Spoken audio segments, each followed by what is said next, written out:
Good morning, brick earthers. Welcome to my humble abode. My name is Kevin Creamer, as it should say on my YouTube channel name. I'm thinking about changing that up. For right now, I'm wearing this nice cozy Canadian styled hat for the fact that I don't have a lot of hair up there and the temperature's beginning to drop in my region. Now, the other day, I was in chat on a Lego live stream with Clickin' and Brickin' with Clickin' Cliff and the Cajun Yeti. And I was shooting my mouth off about my display, about my RGBs and my amazing glow-in-the-dark Lego. Well, I have a confession to make. That was my old setup. I haven't got my new setup set up yet. But I do have to show you that particular setup. So here I have what was my old TV. As you can see, why it is now my old TV, this Roku RCA Smart TV just decided to choke out on me. But here we have that brickable strips, and this is in glow and dark fashion.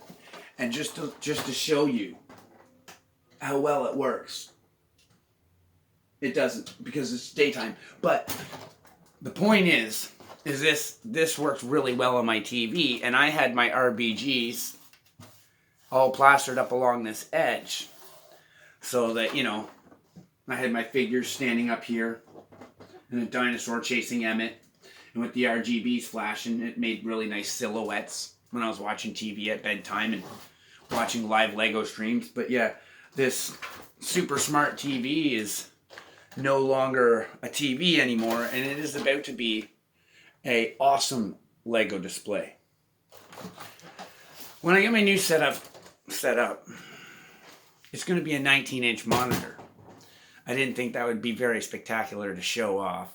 Well, neither is that. But the idea stands the same.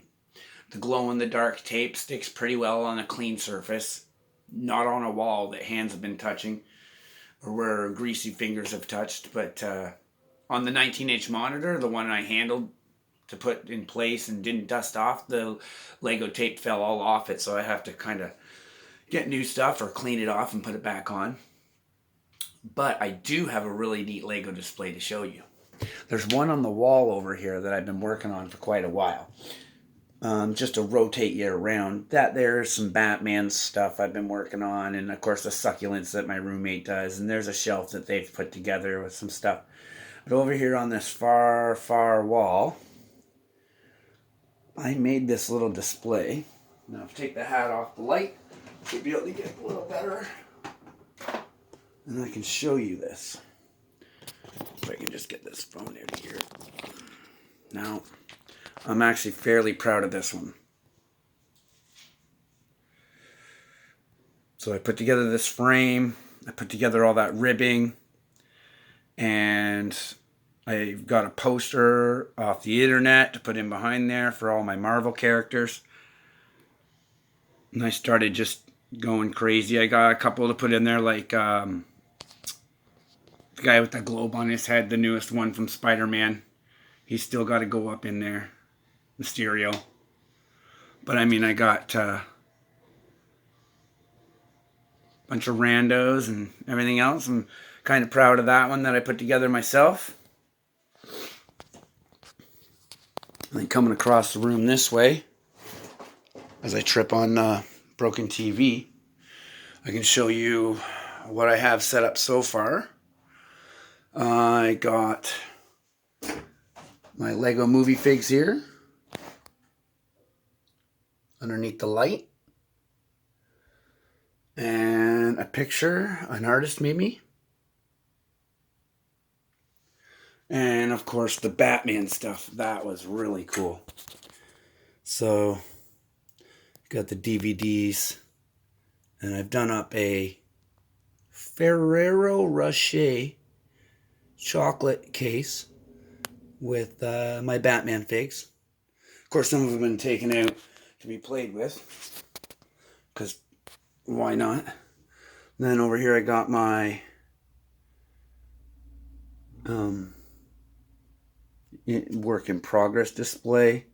There's a purchase gift I got from Quick Builds.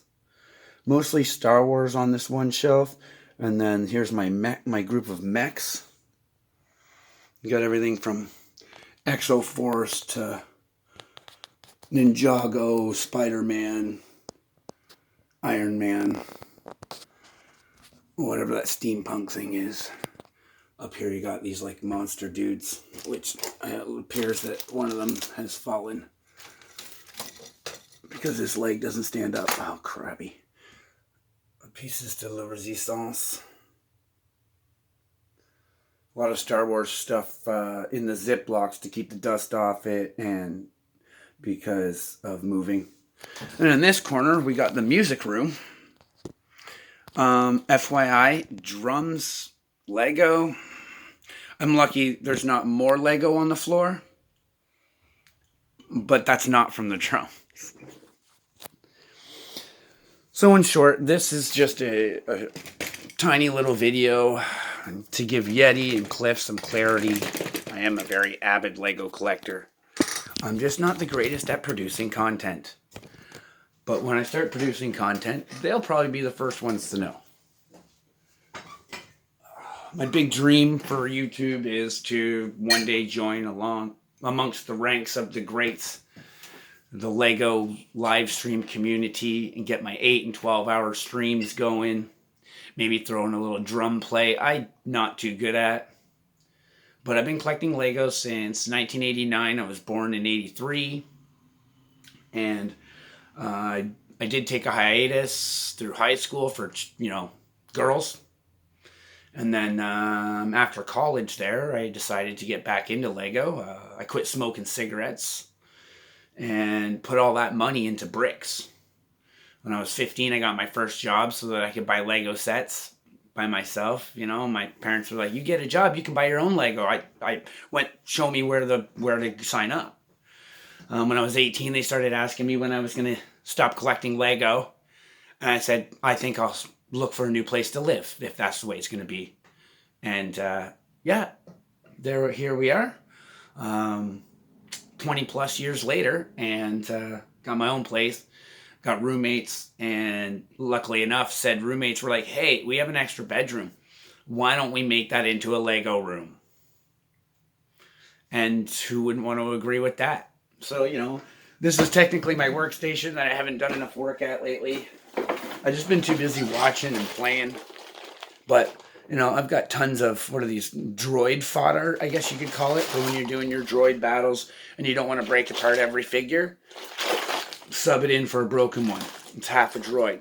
I also got the skeleton gang over here, just every kind of creation of skeleton you could think of, and then customs, because why not? You get sick of the same old thing over and over and over.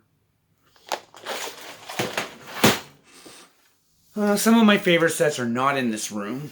They're in my bedroom. I'll show those on a different video. But they usually entail the Forest Men, like Secret Hideaway or Castle.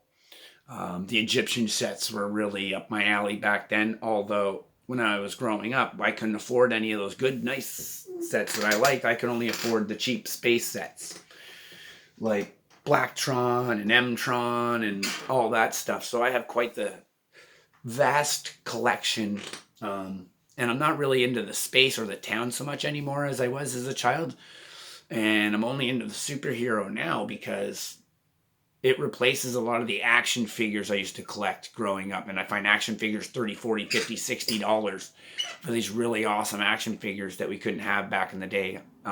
Majority of my collection was the Playmates Ninja Turtles toys, which I ended up selling off along with my Nintendo collection. I used to own every Nintendo there was. The original Game Boy, 2 gray, original NES, both gray. One that had the fire retardant plastic that turned yellow, and one that didn't have fire retardant plastic, so it stayed gray. Same with Super Nintendo. I had 2 of those. Sold it all. It just, who's got time? Lego took a leap in life, and just before it kicked off, I got back into it, and I started searching up all these sets, and I could find stuff on the internet, and they still had, Bricklink's been around for years, so Bricklink really helped with that. And a lot of people ask me why not get a bricklink store, and I don't know if I can even part with a single brick that I own. I love this stuff. Like, you know, the second you give away a gray 4x1 or a package of parts, that's when you're like, oh, if I didn't get rid of those or if I didn't sell those, I could build this. And then instead of building, you're just collecting it to sell it. And I didn't like that angle. I kind of like the collecting it to build imagination with it. And when I can't do that, I let the kids, my friends' kids and roommates' kids, you know what? If it isn't on lockdown, you can tear it apart and build whatever you want, buddy, because the instructions are there. Or it's just bricks. It's just bricks. The same thing with some of our counterparts on here on the YouTube. They have the little ones come and terrorize the Lego shelves, and it's kind of fun rebuilding it, because I get to rebuild it in a different way if I like. I realize the weak points that Legos hasn't noticed, and I try and build it a little bit stronger, make it a little bit cooler for them, give it a couple more activities to do. And well, that's my story, and I'm sticking to it. So thanks for tuning in. And all you brothers and sister brickers out there, thanks for bricking.